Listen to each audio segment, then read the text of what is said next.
국회 폐쇄 이틀째입니다. 여야는 예정됐던 기자간담회를 일제히 온라인으로 진행했습니다. 첫 시도긴 하지만 기술적인 문제의 소통 부족까지 한계가 뚜렷했는데 앞으로도 원격 소통이 불가피할 것으로 보이면서 우려가 커지고 있습니다. 송재인 기자입니다. 초유의 온라인 기자간담회로 임기를 마무리 짓게 된 민주당 이해찬 대표. 사전에 질문을 보낸 취재진 가운데 무작위로 전화를 걸며 진행됐는데 시작부터 꼬였습니다. 네, 국민일보 기자님이시죠? 대표님 지금 저희가 온라인으로 기자간담회 하는데 못 들으셨군요, 지금. 아니요. 제가 그 SBS 박시현님. 그렇습니까? 다른 분이시고. 다르시구나. 잘못 연결된. 사전에 제출된 질문은 72개에 달하지만 실제 질문 가지 수는 20여 개에 그쳤습니다. 실시간 댓글창으로는 취재진 질문을 골라내기 어려워 고안해낸 방식이긴 하지만 결과적으로 원활한 질의응답이 이뤄지지 않아 소통의 한계가 뚜렷했습니다. 지지율 감소의 원인이 어디에 있다고 보시는지. 정당 지지율이라는 거는 언제나 올라갈 때도 있고 내려갈 때도 있고 그렇습니다. 당이 그 대응을 성실하게 잘 하는가 못하는가에 따라서.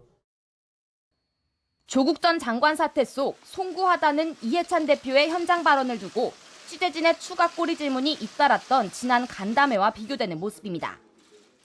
오늘 모두 발언에서 송구하다는 말씀을 주셨는데 그게 저희가 사과의 의미로 조금 받아들여야 하는 건지 그 의미를 조금 설명을 부탁드립니다. 그 표현대로 맞으면 그동안 한 2달 반 동안 그 갈등이 굉장히 심했지 않습니까? 그러로 인해서 국민들이 많이 지쳤습니다, 실제로. 온라인 간담회에 서로 진땀을 뺀 건 미래통합당 주호영 원내대표 경우도 마찬가지입니다.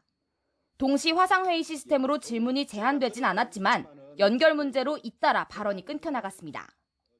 전문가들이 모인 단체에서 3단계 격상이 불가피하다는 의견을 많이 낸 걸로 알고 있습니다. 그런데 이 3단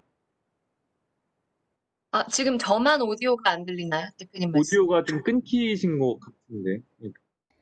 이처럼 국회 내 비대면 소통은 기술적인 문제로 정보가 왜곡 전달되거나 발언이 제한돼 결국 국민의 알 권리까지 제약받을 수 있습니다. 하지만 코로나19와 같은 국가적 위기가 이후에도 언제든 닥칠 수 있는 만큼 국회 내 원격 회의 도입은 불가피한 상황입니다.